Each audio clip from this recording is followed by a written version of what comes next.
A paz do Senhor a você, professor da Escola Bíblica Dominical, que está acessando o site da Igreja Assembleia de Deus em Curitiba. Também a você, aluno, e a você, amigo que nos assiste. Estamos estudando uma sequência de lições bíblicas e essa revista nossa desse trimestre está estudando a missão integral da Igreja. Está sendo comentada pelo nosso pastor presidente, Wagner Tadeu dos Santos Gabi. Pois bem, nós tivemos algumas lições que você, professor da Escola Bíblica Dominical, deve ter em sua biblioteca, no lugar onde você costuma estudar. Eu trouxe aqui para que você possa lembrar um pouquinho. A primeira lição é a Igreja e a sua missão, do primeiro trimestre de 2007, comentada pelo nosso pastor também, Elianai Cabral. Aqui você vai encontrar muitos estudos que vão lhe ajudar durante essas aulas. A outra lição que eu também trouxe para que você possa pesquisar é a lição As Disciplinas da Vida Cristã, do segundo trimestre de 2008. Você também encontrará assuntos aqui muito importantes para a sua classe. Vamos então iniciar essa aula, a lição número 9, que traz o título Preservando a Identidade da Igreja. Eu gostaria de iniciar com uma citação de William Gurnall. A Igreja não é nada mais do que Cristo manifestado. Então, à medida que nós formos navegando por esta lição, lembre-se disso. A Igreja não é nada mais do que Cristo manifestado. O texto áureo nos diz o seguinte: mas temo que, assim como a serpente enganou Eva com a sua astúcia, assim também sejam de alguma sorte corrompidos os vossos sentidos e se apartem da simplicidade que há em Cristo. Esse texto está em 2 Coríntios, capítulo 11, versículo 3. Aqui, nós, estudando um pouco mais o comentário desse texto, nós podemos encontrar a preocupação do apóstolo Paulo, que ao trazer o evangelho para os coríntios, Paulo se tornou seu pai espiritual, mas ele é também seu pastor. Seu amor e sua preocupação não terminou com o nascimento daqueles crentes. Paulo quer preservar a pureza e a devoção da igreja para Cristo. Existe uma ameaça real de sedução e corrupção através de falsos mestres que queriam desviar aqueles crentes das doutrinas ensinadas naquela igreja. O apóstolo nos lembra que até mesmo Satanás, sob disfarce de uma serpente, com astúcia enganou Eva no jardim do Éden. Estejamos atentos, meus irmãos. A verdade prática, ela diz o seguinte: só existe um meio de a Igreja de Cristo preservar a sua identidade como a agência por excelência do reino de Deus: obedecer amorosa e incondicionalmente à Bíblia Sagrada. A leitura bíblica ela vai estar centrada em Atos dos Apóstolos, no capítulo 20, versículos 25 a 32, e os irmãos poderão observar que aqui Paulo está discursando aos anciãos em Éfeso. Nesta oportunidade, o apóstolo diz para aqueles servos de Deus que ele não sabia o que haveria de acontecer com ele em Jerusalém, mas ele sabia sim que o Espírito já lhe havia revelado que cadeias o esperavam, que prisões o esperavam. Será que nós estamos prontos para suportar tudo aquilo que pode vir contra nós? Será que estamos prontos para preservar a identidade da igreja? Mas o que é a igreja? Nós temos aqui a definição. O que é a igreja? A igreja, a eclésia, esse termo, ele tem algumas definições que nós podemos encontrar, e uma das definições que nós podemos encontrar na nossa lição é que ela é um organismo místico composto por todos os que, pela fé, aceitaram o sacrifício vicário de Cristo. Pois bem, nós também encontramos em alguns textos, principalmente nessas lições que eu havia já comentado com os irmãos, que nós temos as definições também para a igreja. Por exemplo, o pastor Elenay Cabral, na lição do trimestre de 2007, ele coloca que a igreja é um organismo vivo e divino que tem como encargo precípuo a salvação dos pecadores e a congregação dos salvos a caminho da glória. A palavra igreja, do grego eclésia, significa chamados para fora. Originalmente, os cidadãos de uma cidade eram chamados mediante o toque de uma trombeta, que os convocava para se reunirem como assembleia em determinado local, a fim de tratarem de assuntos comunitários. Da mesma forma, a igreja é um grupo de pessoas chamadas para fora do mundo. Será que eu e você fomos realmente chamados para estarmos fora desse mundo? Com certeza sim. Nós somos chamados para ser luzes, nós somos chamados para ser sal da terra, como já vimos em lições anteriores. Então tenha em mente que você foi chamado, professor, aluno, amigo que me assiste, você foi chamado para participar da eclésia, da igreja, desse povo que foi chamado para estar fora deste mundo. E sim, praticar agora as obras de justiça, estar pronto para ir morar no céu. Aleluia! Pois bem, nós temos aqui também as duas principais dimensões da igreja. O pastor Wagner nos coloca aqui como a divina, que o mestre amado disse: edificarei a minha igreja e as portas do inferno não prevalecerão contra ela. Então nós estamos vendo aqui uma questão espiritual. Jesus Cristo é a pedra, isto é, o único e o profundo alicerce da igreja. Isso nós vamos encontrar lá em 1 Coríntios 3:11. Também nós podemos encontrar a definição da eclésia terrena, da igreja terrena. Quando nós falamos da igreja terrena, nós podemos ver aqui o corpo de Cristo, que ele é composto por judeus e gentios. Quando nós falamos de nações, nós precisamos entender que a nação judaica foi escolhida para ser o sacerdócio santo aqui na terra. Porém, não aceitaram a vinda do Messias, Jesus Cristo. E nós, igreja do Senhor, que éramos outrora gentios, agora aceitamos o Salvador, Jesus Cristo, e temos o direito da vida eterna. Então, quando nós interpretamos esta questão de divina e terrena, nós precisamos ter em mente que nós estamos falando de questões espirituais.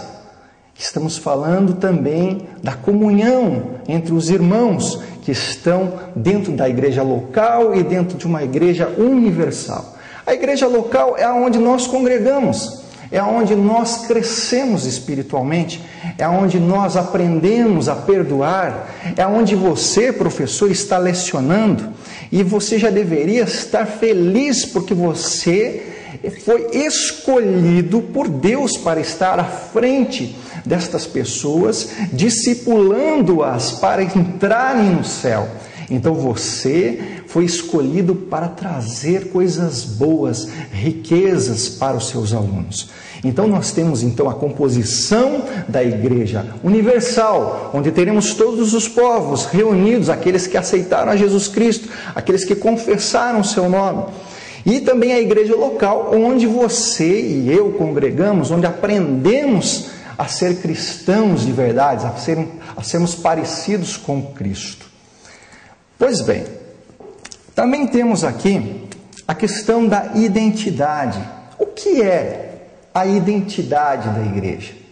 Nós encontramos aqui, através da lição bíblica, uma definição para a identidade, que é um conjunto de características próprias de uma pessoa ou grupo que possibilitam a sua identificação ou reconhecimento.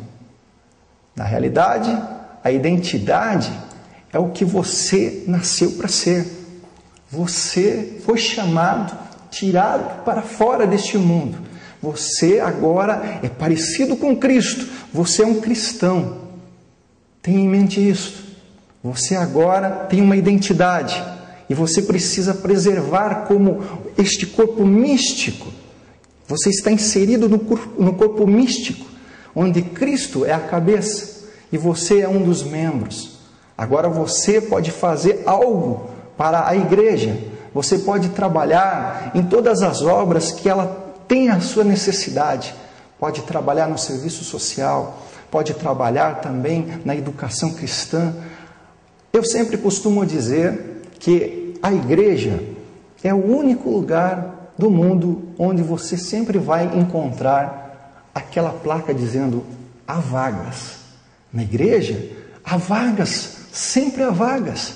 Nós temos vagas para o coral, vagas para a banda, vagas para você poder trabalhar em qualquer atividade que Deus tenha te proporcionado e tenha te dado a oportunidade.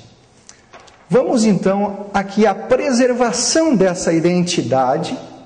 Como que nós podemos preservar essa identidade? Na lição nós encontramos aqui na pregação e no ensino do Evangelho.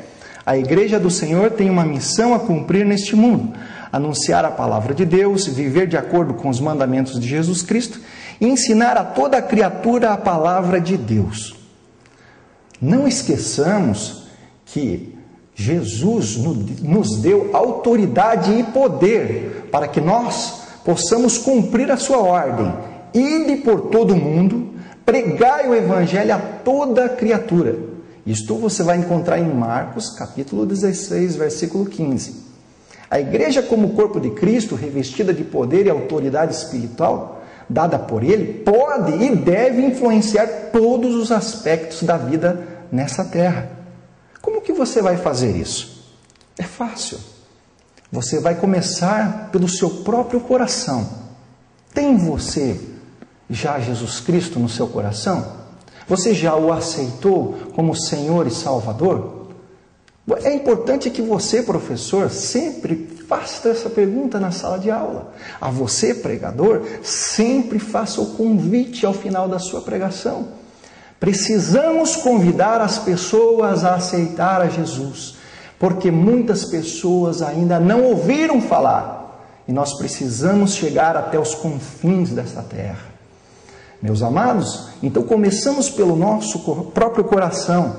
Em seguida temos a nossa casa, com os nossos familiares, porque a palavra de Deus ela nos diz que nós seremos salvos e também nossa casa será salva.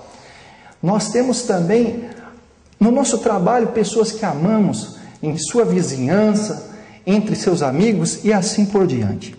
No amor cristão, que é o tópico 2, o item 2, nós encontramos aqui, Jesus ensinou aos seus seguidores que o amor evidencia a comunhão com Ele e com o Pai. Muito bem, a gente pode encontrar aqui que nós precisamos voltar à comunhão. A comunhão não é apenas festas, não é apenas aquele momento social em que as pessoas param para conversar, trocar algumas ideias. Não, a comunhão que nós precisamos ter com os nossos irmãos é como a igreja primitiva tinha. Enquanto Pedro estava preso na cadeia, onde Herodes o havia encerrado, a igreja estava em oração. A igreja estava orando e Deus moveu aquele lugar e Pedro saiu e chegando naquela casa, os irmãos não acreditavam que era Pedro. Os irmãos de tanta felicidade não acreditavam naquilo. Mas nós sabemos que a comunhão ela é muito mais do que festas, ela é muito mais do que apenas bate-papo. A comunhão ela envolve amor, amor intenso para com o teu próximo. Amarás o teu próximo como a ti mesmo. E na defesa da fé? Como que nós podemos preservar a identidade da igreja? Meu amigo, professor, aluno, internauta que nos assiste, eu digo uma coisa para você. Se você já é cristão, frequente os cultos de ensino da sua igreja. Frequente, porque o pastor é o anjo da igreja que está ali para te ensinar, para dar aquela porção necessária para você e para a sua família. Você, professor, precisa também frequentar os cultos de oração, pois é ali que você vai poder estar debaixo da unção, debaixo da autoridade de Deus, para que Ele possa te encher, que Ele possa fazer com que você esteja na frente da tua classe cheio, transbordante.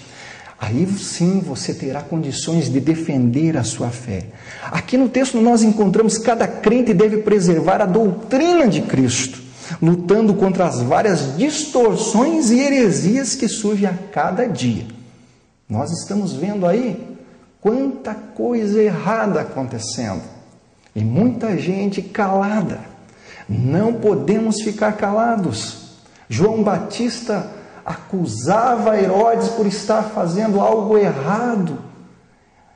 Também nós encontramos homens de Deus movendo, falando na direção do Espírito Santo, como Estevão. Eles estavam à frente muitas vezes de organizações políticas e religiosas, falando a verdade. Não nos calemos. Também vamos encontrar aqui no tópico 3 alguns perigos que nós vamos encontrar da perda da identidade. Nós vamos encontrar aqui o esfriamento do amor. O texto de 1 Coríntios, capítulo 13, 4, 5 e 7, você vai ler, mas olha só esta pergunta que você pode receber até de um aluno. Qual tem sido a nossa atitude fora da igreja? Simplesmente ficamos felizes porque Deus nos tem abençoado e ignoramos a dor e as necessidades dos outros? Ou como Jesus exercemos a compaixão e a misericórdia para com todos, falando do amor de Cristo aos perdidos? Por se multiplicar a iniquidade, o amor de muitos tem se esfriado. Isso nós já temos visto que está na Bíblia, Mateus 24 e 12. Para combater este esfriamento, nós precisamos voltar a ser como a igreja primitiva, onde eles viviam em amor, preocupados um com o outro. Tem você se preocupado com seus alunos? Sabe o nome deles? O telefone? Tem ligado para eles? Como está a vida espiritual desses seus alunos? Como está a sua vida espiritual? A perda do temor a Deus é um outro tópico levantado aqui nessa lição. Que nós vemos que neste mundo que jaz no maligno, a perda do temor a Deus é algo terrível, que está levando o homem à escravidão do pecado em todas as formas, de temores anormais e satânicos. Agora, vejamos que temos também a oportunidade de buscarmos na palavra de Deus, onde Ele nos ensina. Qual é o homem que teme ao Senhor? Ele o ensinará no caminho que deve escolher, a sua alma usará no bem e a sua descendência dará a terra. O segredo do Senhor é para os que o temem e Ele lhes fará saber o seu conselho. Meu amigo, também temos aqui a perda da humildade. Sejamos como João Batista, que disse aos seus discípulos: importa que ele cresça e que eu diminua. Sejamos professores cheios do Espírito Santo, sejamos exemplos, homens de Deus, para que preservemos a identidade da igreja. A igreja, ela é composta de vários membros, e você e eu somos um deles. Nós precisamos produzir frutos, frutos dignos, frutos bons, frutos maravilhosos. Deus abençoe a você.